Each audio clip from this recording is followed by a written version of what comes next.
Excel sheet এ negative ভ্যালুকে কিভাবে positive ভ্যালুতে রূপান্তর করতে হয় তা দেখব এখন।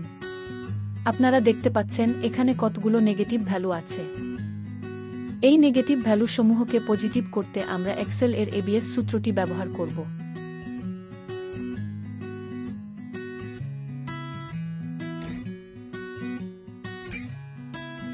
যে সেল এর ভ্যালুকে পজিটিভ করব সে সেলটিকে সিলেক্ট করে দেব। তারপর ব্র্যাকেট ক্লোজ করে এন্টার চাপব। এই তো হয়ে গেল।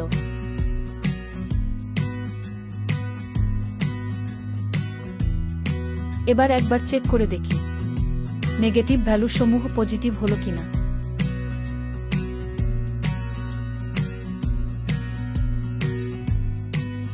ঠিক তাই, পজিটিভ হয়েছে।